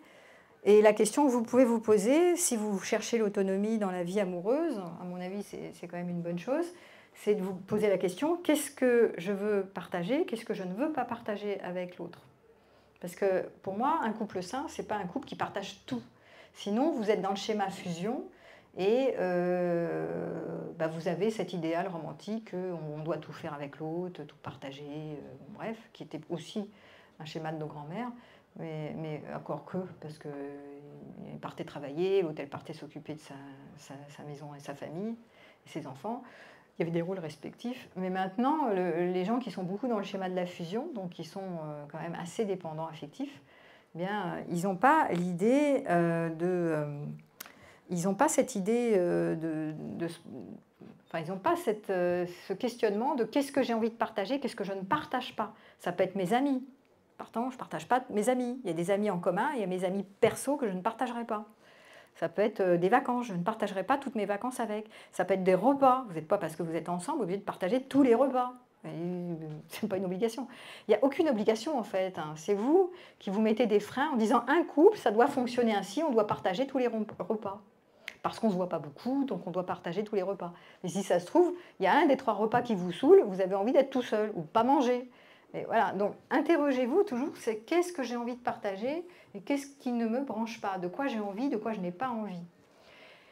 Si vous utilisez l'autre pour augmenter un sentiment de sécurité, vous n'oserez pas vous poser ces bonnes questions.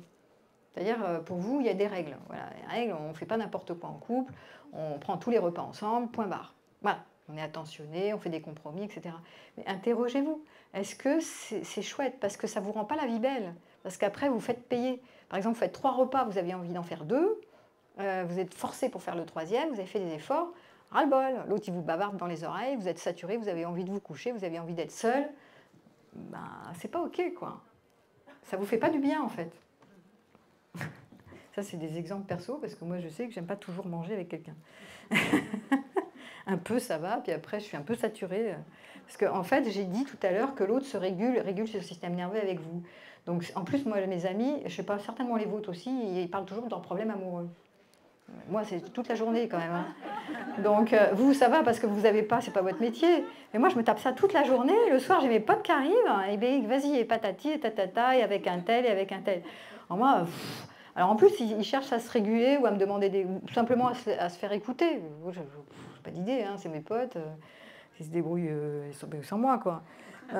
Et donc, du coup, moi, ça me prend de l'énergie parce qu'il faut encore les écouter, bavarder, raconter leurs problèmes, machin, tout ça. Bon, je préfère être seule dans le silence, faire autre chose, quoi, que d'écouter. Voilà. Et les gens cherchent à se réguler avec vous.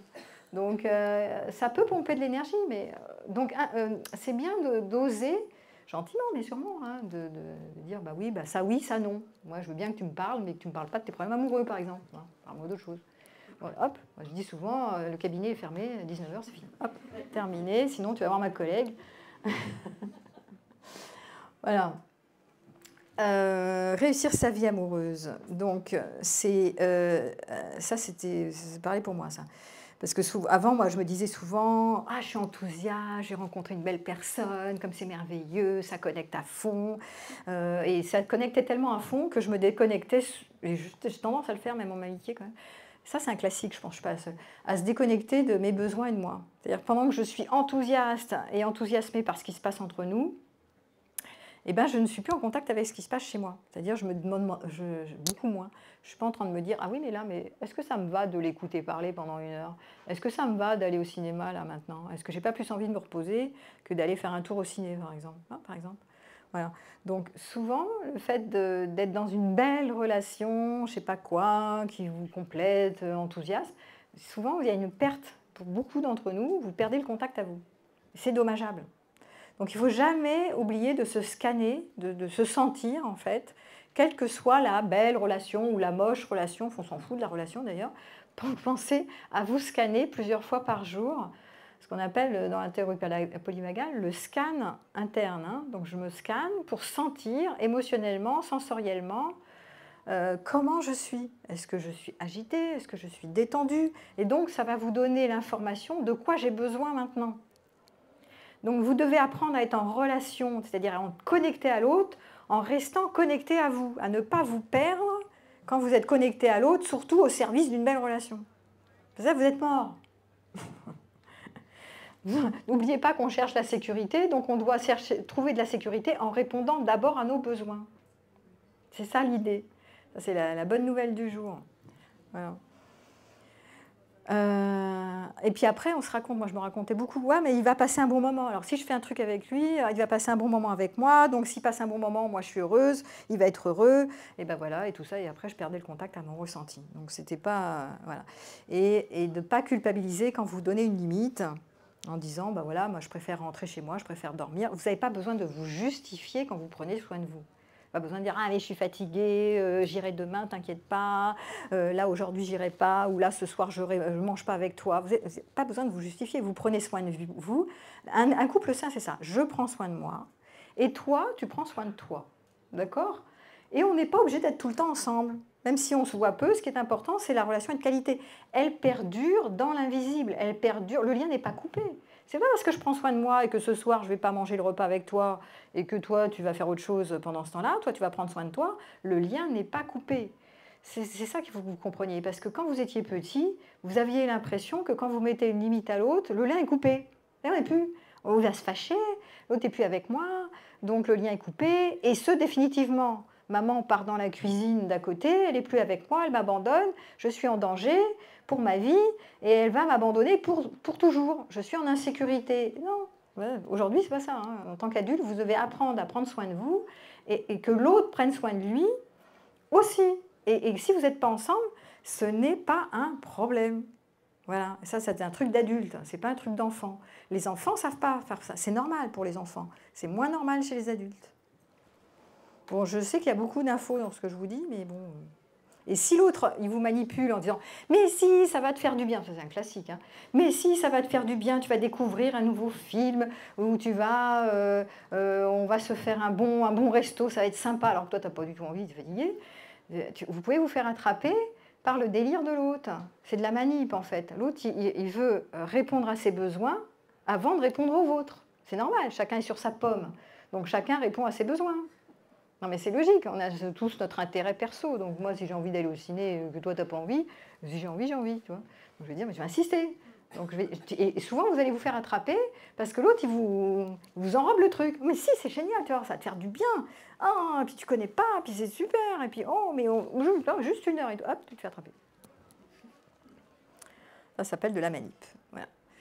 Donc réussir sa vie amoureuse, c'est de faire plutôt avec ce qui est, plutôt que de vouloir être aimé comme on voulait être aimé de manière idéale quand on était petit, et plutôt de faire avec ce qui est, pas de faire avec ce qui n'est pas. Et souvent, comme je vous l'ai dit, on cherche à gérer son anxiété en réussissant un couple, une famille, mais c'est pas comme ça qu'on gère l'anxiété, c'est comme ça qu'on dérègle, qu'on aggrave notre anxiété. Hein. C'est en voulant gérer notre anxiété par le couple qu'on aggrave notre cas. Parce que ça... Alors, le truc de l'anxiété, parce qu'il y a beaucoup de gens anxieux quand même, ça fait partie des problématiques de notre époque. Quand on est anxieux, on se sent inquiet. Voilà, c'est l'hypervigilance, d'accord? Donc l'hypervigilance, on cherche à se sentir en sécurité. Qu'est-ce qu'on fait? On agrippe l'autre. On agrippe ce qu'on peut. Ou alors on travaille beaucoup, ou alors on sort beaucoup, on s'agite beaucoup, on fait beaucoup de choses partout à l'extérieur. En fait, on aggrave l'anxiété. Parce que plus on s'agite, plus on s'agrippe, plus on cherche à résoudre ses problèmes en faisant plein de trucs, et moins ça marche. Parce qu'on n'est pas en contact avec nous, en fait, avec nos vrais besoins. Donc l'anxiété ne se règle pas du tout en s'agrippant, ou en sortant, ou en travaillant comme un dingue, ou en faisant des milliers de trucs. ça augmente la dérégulation en fait. Ça, il faut savoir. Hein. Donc c'est bien que vous le sachiez aussi, que vous soyez informé de ça, et que vous faites des arrêts sur image en disant, attends, là je suis anxieux, bon ok, je me mets en action, mais l'action, c'est pas courir dans tous les sens ou de m'agripper à quelqu'un. Hein. Ça va pas résoudre le problème, ça va vous aggraver votre cas, parce que l'autre, vous donnez beaucoup de pouvoir à l'autre en fait. Et l'autre, il a ses limites, hein. Il ne peut pas tout pour vous, hein. C'est pas votre infirmier. Donc le but du jeu, ça va être d'agrandir un sentiment de liberté, et c'est plus important aujourd'hui en tant qu'adulte, de savoir prendre soin de vous, d'être beaucoup plus libre, d'être qui vous êtes, et de vous aimer pour qui vous êtes, plutôt que d'être dépendant, de vous agripper, de vous dérégler, de vous agiter, voilà. Ça, je ne vais pas trop en parler parce que je n'ai pas le temps, sinon je vois que moi, quand je pars, je ne m'arrête jamais. Donc là, on était sur la relation réussie. Mais maintenant, c'est quoi une relation qui dysfonctionne? Parce qu'il y a quand même beaucoup de gens qui sont dans... Bon, en tout cas, ceux qui me consultent, ils sont dans des relations dysfonctionnelles. Les autres, je ne les vois pas. Ça ne veut pas dire qu'ils ne vont pas bien, c'est qu'ils ne me consultent pas. Alors moi, j'ai toujours l'impression que je vois que des gens qui ne vont pas bien, mais en fait, ce n'est pas vrai. Hein. Il y a quand même beaucoup de couples qui vont bien, mais ce n'est pas ceux que j'ai. Donc, ce qu'on cherche quand c'est dysfonctionnel, on se dit souvent que l'amour va triompher. Voilà. Mais je ne comprends pas, il y a beaucoup d'amour entre nous, et donc ça devrait marcher, ça devrait être magnifique. Donc on se raconte plein de conneries en fait, parce qu'en fait ce n'est pas la réalité. On se ment souvent à soi-même, parce qu'on ne veut pas lâcher le lien. On a tellement peur d'être seul qu'on se raconte des conneries. Et on n'est pas en contact avec la réalité, tellement on a peur que tout s'effondre, comme quand on était petit, si notre partenaire nous quitte. Donc ça c'est le classique des relations dysfonctionnelles d'adultes. Hein. Ils ont tellement peur, donc ils y retournent, ils partent, ils reviennent, ils partent, ils reviennent, parce qu'ils s'imaginent qu'ils ne pourront jamais se gérer sans l'autre. Et que l'autre va apporter, va nous manquer, je ne sais pas quoi. Bon. Moi, j'avais une patiente ce matin, elle est venue, elle m'a sorti ça, elle m'a dit j'en pouvais plus, j'étais stressée dans cette relation parce que je jouais l'infirmière, d'accord? Je passais mon temps à lui sauver la vie, à faire plein de trucs pour lui, et ça ne me rapportait pas grand-chose, je m'épuisais. Donc, n'en pouvant plus, j'ai pris mes clics et mes claques et je suis partie. C'est donc une relation dysfonctionnelle. Hein. Elle était mariée depuis des années. Hop, elle se prend son petit appart, sa petite prend sa location. Elle m'appelle en catastrophe. Je suis dans une angoisse, je suis angoissée, j'arrive pas à me gérer, c'est impossible, c'est insoutenable. Ça, c'est classique. Hein. Donc, elle vient juste de le quitter, mais elle ne peut pas se gérer. Et donc, cette histoire, elle est intéressante parce que sa problématique, c'est la fusion. Hein. C'est je ne peux pas, je vais mourir, c'était vraiment ça, je vais mourir si c'est une prédiction. Je suis menacée si je ne suis pas avec l'autre. Donc elle y retournait. Elle n'arrivait pas, elle se sépare physiquement, mais elle n'arrive pas à se séparer en fait. Elle ne peut pas acter la séparation intérieurement. Elle y retourne, elle le rappelle, elle y reva, elle rejoint l'infirmière un petit coup, puis elle s'énerve, elle dit mais c'est insupportable, il n'est pas comme ci, il n'est pas comme ça, il est da. Bon, donc elle se victime, persécuteur, sauveur, hein, victime. C'est surtout ce que j'ai dit qu'il ne faut pas faire. Et elle ne peut pas s'en empêcher. Mais pourquoi? Parce qu'elle ne gère pas ses angoisses. Et ses angoisses, souvent, et ça c'est très lié au trauma de l'enfance, c'est que comme elle était, elle, dans une histoire fusionnelle avec sa sœur jumelle, d'accord, elle a été jumelle avec sa sœur, et il y en a une des deux, quand elle a failli mourir. La sœur jumelle a survécu, très bien, et elle est partie en couveuse, elle a failli mourir dès la naissance. Donc elle, c'est le froid, la séparation, donc elle s'est agrippée pendant 18 ans à sa sœur jumelle. C'est-à-dire, elle était fusionnelle avec sa sœur jumelle. Donc elle a le schéma fusion, dépendance-fusion. Elle ne se sent pas, et je lui dis mais qu'est-ce qui se passe quand tu es angoissée comme ça? Mais je ne sens rien, je ne me sens pas exister, je ne me sens pas vivante, je ne sais même pas, on me dit qu'il faut prendre soin de moi, je ne sais pas comment je vais faire, j'y arrive pas, j'essaye de prendre soin de moi, alors évidemment il n'y arrive pas. Pourquoi? Parce que ici le problème, il est avant toute chose, c'est de sentir son existence. Elle était encore comme si elle ne savait pas qu'elle avait survécu. Donc moi j'ai fait une séance pour l'aider à se sentir vivante. La question que je lui ai dit, est-ce que tu réalises que tu as survécu à cette histoire tragique de l'enfance? Ah non, je ne sais pas que j'existe. Ah bon, c'est bizarre, tu me parles. Elle ne savait pas. Dans son vécu subjectif, elle ne se sentait pas exister. Elle savait, elle me dit, mais si, je sais que j'existe, je le sais intellectuellement, mais je ne le sens pas. Et donc, ce type de réponse, si vous l'avez, hein, si vous ne vous sentez pas incarné, si vous ne vous sentez pas exister, vous ne pouvez pas sortir de ce truc de dépendance et de fusion. C'est-à-dire, vous ne pouvez pas décrocher, vous ne pouvez pas vous dégripper. Parce que c'est menaçant de vous dégripper, étant donné que vous utilisez l'autre pour votre survie. Voilà, ce qu'elle a fait toute sa vie, en fait. Elle a passé son temps dans les trucs de dépendance.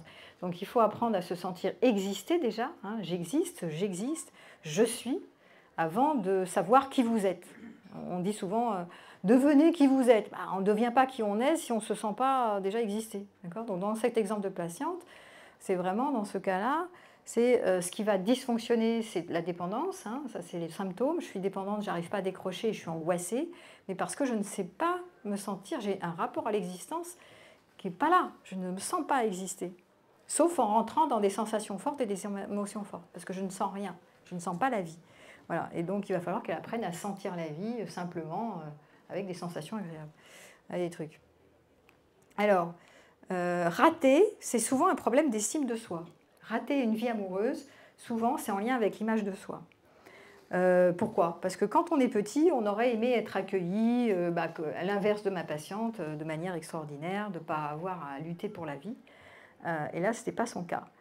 Et on cherche cet espace d'accueil, de soutien, un peu d'amour inconditionnel. Et si on ne se le trouve pas, on se désespère, ou alors on se détache, ou on repousse. Il y en a qui repoussent aussi. Donc beaucoup se disent à l'âge adulte, pourquoi est-ce qu'on ne veut pas de moi? Pourquoi est-ce que je rate? Pourquoi est-ce que les autres réussissent et pas moi? Donc ceux qui sont dans ce questionnement, pourquoi je rate et pas les autres, souvent il y a un problème d'image de moi. J'ai honte d'être qui je suis, je n'arrive pas à réussir, donc je me trouve nulle, hein, je ne suis pas assez bien pour être aimable, d'accord, je ne suis pas digne d'être aimée, ça c'est le classique du genre. Donc on va voir très souvent, non seulement ces problèmes peut-être je ne me sens pas exister, mais souvent, la plupart du temps, c'est je crois que je n'ai pas de valeur. Je ne crois que je ne mérite pas d'être aimée par un autre que moi. D'accord? Et donc je ne suis pas assez désirable, je ne suis pas assez intelligent, je ne suis pas capable de faire en sorte que quelqu'un reste avec moi, il va se rendre compte que je ne suis pas assez bien, etc. Donc ce truc, ça se traite aussi en thérapie. La honte, ça c'est le schéma honte-imperfection. J'ai honte d'être qui je ne suis pas assez bien, je ne suis pas assez aimable, etc. Et donc ça aussi, vous avez intérêt à, si vous l'avez, hein, ce problème d'estime de vous, à ne pas courir derrière un couple pour rehausser votre image de vous. Parce que vous partez dans le mur. C'est une mauvaise direction. Ce n'est pas la direction. Si vous utilisez quelqu'un pour vous réparer, pour remonter l'image de vous, vous êtes mal barré, je vais dire. Parce qu'il va vous faire des compliments, des éloges, des machins, donc vous allez remonter. Et vous êtes au sommet de la vie, mais tôt ou tard, il peut défaillir. Il peut ne plus en faire, ou en faire moins, ou commencer à critiquer, ou ce que je sais, moi. Et du coup, vous faites dépendre votre estime de vous, votre image de vous, ou de la réussite du couple, ou des compliments de l'autre, ou de l'attention de l'autre. Donc tout ce que... on parlait de la carence avec Liv, tous les carencés, vous allez chercher à rehausser votre image de vous, votre valeur, grâce à l'attention de l'autre ou à votre couple réussi. Non, non, non, non, non, faites jamais ça. C'est pas du tout une bonne idée. On rehausse pas sa valeur grâce à quelqu'un d'autre. On rehausse sa valeur grâce à nous, à notre pomme, en essayant de s'accepter inconditionnellement et en étant en contact avec nos valeurs. C'est comme ça qu'on rehausse l'image de soi. Là, c'est découvrir qui je suis, c'est connaître mes valeurs, mes centres d'intérêt, mes passions, faire que moi, c'est moi, explorer des choses qui m'intéressent. Parce que là, ça va me donner du plaisir. Et je vais mettre en place mon enfant joyeux qui va être curieux d'apprendre des nouvelles choses, de s'intéresser à des trucs. Ça va me faire me sentir confiant en moi. Mais ce n'est pas du tout parce qu'il y a quelqu'un d'autre qui va m'aimer et qui va me montrer que j'ai de la valeur. Ne faites jamais dépendre votre valeur des autres, ni du collectif, ni de quelqu'un de spécial et d'unique. Ça n'a aucun sens. Ça, c'est un mur. Prenez direct un râteau. Je sais pas, c'est clair ça? Ça, c'est un truc qu'on doit tous apprendre en temps. Ça fait partie de l'autonomie. Je ne fais pas dépendre ma valeur, mon identité, ma valeur des autres. Donc, ils m'applaudissent, c'est bien. Ils ne m'applaudissent pas, c'est bien. Voilà. Parce que c'est moi qui vais faire dépendre ma valeur de moi-même. Hein, vous avez compris, en étant en contact avec le sens de ma vie, mes valeurs. Ce n'est pas les autres, vous n'allez pas vous réparer avec les autres. Vous n'avez pas été applaudi, reconnu, encouragé par vos parents ou vos profs ou vos éducateurs. Ça n'a pas d'importance. C'est ok, c'est dans le passé. Maintenant, vous devez apprendre à vous valider autrement que par un autre, les autres. Parce que les autres, un jour, ils vous applaudissent, le lendemain, fini, hein, il n'y a plus personne. Donc c'est fragile en fait. Voilà. Alors après, moi, je vous parle d'un petit truc, enfin, d'un thème qui était le mien, puisque moi, je voulais réussir ma vie spirituellement. C'était mon truc. Hein. Et je pense qu'il y en a d'autres qui se reconnaissent, parce que dans le milieu du développement personnel et dans le milieu de la spiritualité, il y en a plein qui ont un ego spirituel un peu comme moi et qui voulaient se la péter en mode « nous allons faire un couple spirituel et mystique ». Donc, il y a des gens qui sont comme ça orientés sur un projet de croissance spirituelle. Hein, on va se faire croître l'un l'autre. Nous allons nous faire évoluer l'un l'autre. Nous allons les faire grandir l'un l'autre. Nous allons atteindre des sommets. Hein, voilà. Nous allons vivre en authenticité. Voilà, hop, hein, soyons authentiques, soyons intègres et authentiques. Ça fait partie des représentations de l'amour réussi entre parenthèses spirituellement parlant. Nous allons cultiver l'amour inconditionnel, nous allons être dans la compassion, on entend ça tout le temps, nous allons être dans la compassion, j'aime bien la compassion, dans la bienveillance tout le temps, dans le non-jugement, dans la communication non violente, et nous allons pardonner, nous allons savoir pardonner. Ça vous fait rire parce qu'il y en a qui se reconnaissent là-dedans. Bon. Et nous allons aimer sans posséder, évidemment, ça fait partie du truc, librement, même si vous évoluez différemment, c'est pas grave, nous allons être libres, sans possessivité, voilà, donc ça c'est la vie spirituelle élevée, hein, donc nous voulons réussir un couple, pour ceux qui sont du même move que moi, voilà. Donc c'est la connexion sacrée au divin, tu es le divin, je suis le divin, donc à ce titre-là, nous devons nous élever l'un l'autre, et faire vivre toutes ces belles énergies, ces hautes vibrations, et nous débarrasser de ces basses vibrations pourries. Voilà, n'est-ce pas? Bon, il y en a qui connaissent.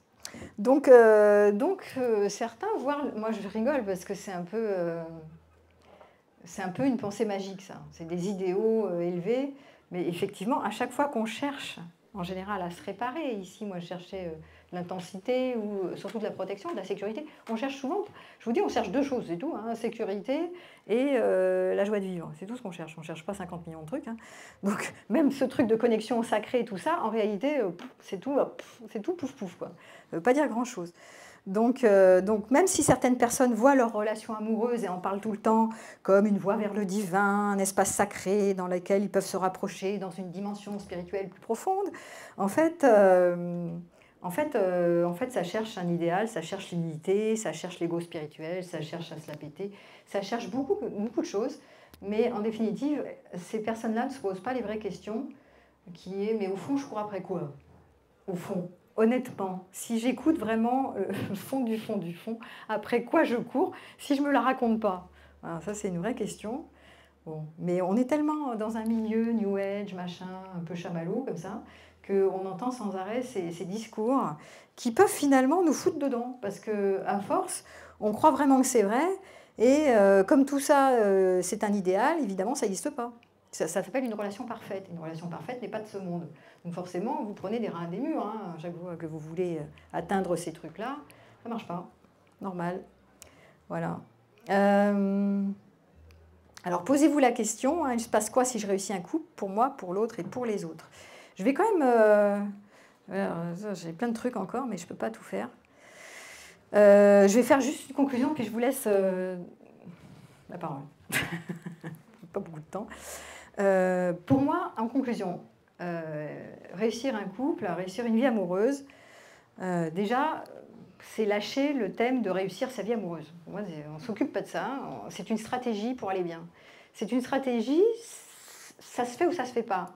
Alors vous pouvez mettre du vôtre pour avoir une vie amoureuse réussie, ça ne doit pas être un objectif, genre je milite pour une vie amoureuse réussie, c'est le thème de ma vie, parce que là, vous mettez trop de vous, trop d'énergie au service d'une stratégie, d'un objectif, au lieu de mettre de l'énergie au service de votre sécurité, de votre joie de vivre. Vous voyez ? C'est une stratégie parmi d'autres, ça ne doit pas être... vous ne devez pas vous réparer de votre enfance en cherchant absolument à aimer, être aimé, ou alors vous trouvez des stratégies avec le collectif, avec les amis, avec je ne sais pas, il n'y a pas qu'aimer, être aimé dans la vie. C'est un peu excessif comme truc. Ça doit être, tout est question d'équilibre, donc ça doit être une stratégie parmi d'autres. Mais ce n'est pas un truc, parce que vous ne prenez pas un échec si vous... Il n'y a pas d'échec en fait, c'est une expérience douloureuse certes, parce que vous êtes agrippé ou parce que l'autre vous a quitté et que vous y teniez, mais ce n'est pas un échec, il n'y a pas d'échec là-dedans. Donc lâchez déjà ce truc d'avoir un objectif d'avoir une vie amoureuse épanouie et qu'on vous bassine avec ça et que c'est bien pour votre santé, et que c'est bien pour vos parents, et que c'est bien pour votre famille, et que c'est bien pour vos amis, et que c'est bien et que tout le monde est content. Parce que vous vous en foutez. Ce qui est important, c'est votre vie à vous. Il n'y a que vous qui vivez votre vie, ce n'est pas les autres. Donc je vous rappelle, vous êtes votre seul juge. Donc c'est vous qui savez ce qui est bon pour vous rendre bien, pour vous mettre dans le bien-être, dans le confort, dans la sécurité, dans la joie. Pas les autres, puisqu'ils en savent les autres. C'est pas parce qu'eux, ils font des couples et des familles et qu'ils ont l'air béats que forcément ça va bien et qu'ils sont à votre place. Personne n'est à votre place. Votre expérience, c'est votre expérience. Et elle peut changer tout le temps en plus. Hein. Voilà. Donc lâchez ces histoires de représentation contemporaine qu'il faut réussir sa vie amoureuse, sinon je suis un raté. Bon, ensuite, une fois que vous êtes en couple, si vous rencontrez quelqu'un, c'est parfait. Si vous rencontrez personne, c'est parfait. Si vous rencontrez quelqu'un, eh ben, ne soyez ni surattaché ni sous-attaché. Ça, c'est les dysfonctionnements de la relation. Surattaché, réflexe d'agrippement, comme quand j'étais petit. Sous-attaché, j'ai tellement peur de me prendre un râteau que j'évite le lien, je repousse, ou je mets l'autre loin, ou je veux être tout seul, je veux être indépendant, je ne veux pas être en relation. Non, vous rencontrez quelqu'un, c'est une stratégie, ça permet d'aller dans le bien-être. Donc il n'y a pas de raison que votre enfant joyeux ne soit pas au rendez-vous s'il y a un couple qui se présente, franchement. Ce serait idiot de s'en priver. Donc, surtout, ça peut augmenter un sentiment de stabilité. Ça peut, mais ça peut ne pas, hein, vous avez compris. Mais ça peut aussi augmenter un sentiment de sécurité et de stabilité. Donc, pourquoi pas? C'est juste que ça ne doit pas être que ça, quoi. Voilà. Donc, le mieux, c'est d'avoir une vision réaliste. Moi, je suis assez pragmatique et réaliste et concrète. Donc, pour moi, c'est de faire avec le réel, faire avec ce qui est, et de ne pas faire des efforts de dingue au service de la relation, tout ça pour réussir une vie amoureuse. Il ne faut pas que ce soit lourd, en fait. Il ne faut pas que vous soyez dans des trucs lourds. Sinon, ça veut dire qu'il y a quelque chose qui cloche, pas en vous, mais que vous mettez trop d'énergie au service d'une relation. Voilà. Et ça ne doit pas vous alourdir, ça doit vous mettre plus léger, en fait. Vous devez pouvoir profiter du bon. Si vous n'êtes ni surattaché ni sous-attaché, vous profitez du bon qu'amène la relation, mais vous ne prenez pas les pieds dans tous les pièges des schémas répétitifs, de ces trucs d'attendre des tonnes de la relation, de vouloir absolument que vous soyez heureux, joyeux, intense, gai, machin, enfin tout ça, vous lâchez un peu l'affaire. Voilà. Donc du coup, vous pouvez mieux profiter.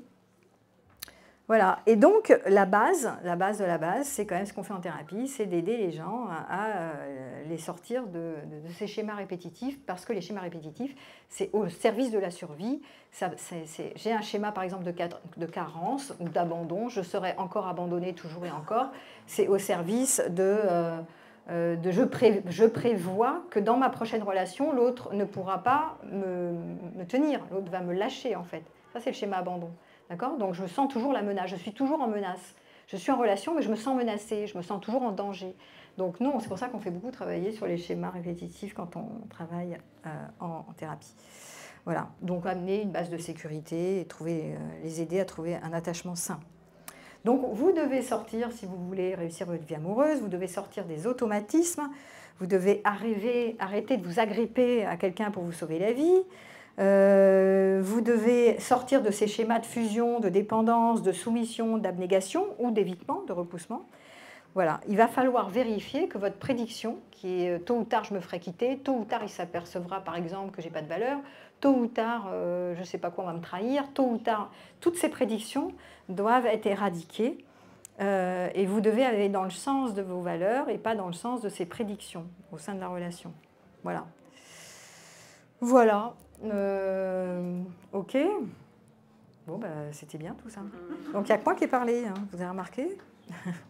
Est-ce que, avant que je vous quitte, est-ce qu'il y a une question? Je vous fais passer le micro si vous avez une question. Ouais, vas-y. Donc, ceux qui veulent partir partent, hein, je comprends. C'est bon, on a entendu. Enfin, moi j'ai bien compris, mais réussir sa vie ou sa vie amoureuse, bah, il faut déjà se sentir en sécurité, donc. Ouais. Et donc on est inégaux par rapport à ça, par rapport à nos modèles. On est inégaux par rapport à nos modèles parentaux, c'est ça? Et nos modèles d'attachement, non. Attention. Quand on a vécu des moments insécures, oui, voilà. On est complètement inégaux. Est-ce que c'est que la thérapie qui va... Alors, oui, on est inégaux. Il y a des gens qui ont des attachements insécures. C'est Ouais. pour ça que là, dans cette conférence, vous avez entendu mon postulat de dire c'est bien les attachements sécures, c'est bien de trouver une sécurité dans l'attachement, mais ça ne doit pas être la seule stratégie pour augmenter un sentiment de sécurité intérieure. Tu dois trouver d'autres biais, d'autres stratégies, et à partir de là où tu vas être beaucoup plus régulé, tu vas pouvoir profiter du bon d'une relation. C'est-à-dire que tu vas augmenter un seuil de tolérance pour gérer tes blessures de l'enfance. Ça va être plus facile pour toi parce que tu vas aller mieux, et quand tu vas mieux, tu gères mieux tout. Donc tes blessures de l'époque, tes schémas vont être moins appuyés. Déjà parce que tu les connais, et parce que tu es mieux, tu es plus stable. Donc quand on est plus stable, on passe mieux partout. Tu vois ? Donc ça facilite quand même. Mais c'est difficile. Allez-y. On construit souvent une vie sur des modèles d'attachement de l'enfance et c'est difficile de s'en sortir. C'est ça que je voulais dire. Oui, c'est possible de s'en sortir, de passer d'un attachement insécure à un attachement sécure. C'est souvent une question qu'on me pose. C'est un travail qu'on fait. Tu vois, par exemple, l'exemple de ma patiente qui était dans « je ne me sens pas exister ». Donc là, on va faire tout un travail sur « j'existe ». Bon, après, ça peut être d'autres choses. Hein. Mais oui, ça peut être un travail de longue haleine, d'accord ? Ça ne se fait pas en 3 minutes et demie. C'est pas ding. Mais c'est tout à fait possible de repartir sur des bases, de se sentir vivant, d'apprendre à se protéger, de faire des expériences. C'est que les expériences qui vont nous amener vers du changement de nos prédictions, de nos croyances, de nos systèmes, etc. Ouais. Voilà. Mais oui, c'est une réponse. Je te dis oui, tu peux passer d'un attachement insécure à un attachement sécure. Ça, c'est possible. D'ailleurs, c'est ça ce qu'on appelle l'autonomie, c'est passer d'un attachement insécure à un attachement sécure. On est capable de se débrouiller avec et sans les autres, c'est le niveau de l'interdépendance, tu vois. Et oui, tout à fait. Une autre dernière question, parce qu'elle m'a averti qu'il fallait que je parte. Je suis en retard. Je vais me faire virer. Oui, moi, ce que je vois surtout, c'est qu'on est des êtres en relation, et dans une relation profonde. Est-ce que ça ne nous apporte pas une meilleure connaissance de nous-mêmes ? Si. Moi, j'ai souvent utilisé la relation au service de ma croissance. De mettre de la conscience sur mes mécaniques, en fait. Ouais, on arrête. Voilà. Donc oui, ça c'est... tous les gens qui s'introspectent vont souvent utiliser la relation pour mieux se connaître, voir leur part apparaître. Est-ce que c'est l'enfant joyeux, l'enfant vulnérable, l'enfant colère ? Est-ce que c'est mon parent ? Est-ce que j'ai des règles rigides ? Donc on apprend à se connaître à travers la relation, mais pas que. Tu vois, on apprend... On est tout le temps en relation. Je suis en relation avec mon ordi, je suis en relation. Donc on est en relation sans arrêt. Mais on apprend beaucoup par ces expériences qui sont ni réussies ni ratées, mais qui sont des expériences relationnelles, évidemment. D'où l'importance d'être en couple de temps en temps, quand même, pour avoir cette expérience. Tout à fait. Et le couple, la relation, ça fait beaucoup travailler sur soi. Oui. Le but du jeu, c'est de ne pas être débordé. C'est de pouvoir garder le bon et de ne pas être débordé par le stress relationnel. Tu vois. Bien sûr, le couple, c'est super intéressant, c'est vivant, c'est tout ce qu'on veut. C'est juste que, voilà, il ne faut pas être débordé. Merci pour ça. Est-ce qu'on a le droit de vous applaudir quand même ? Oui,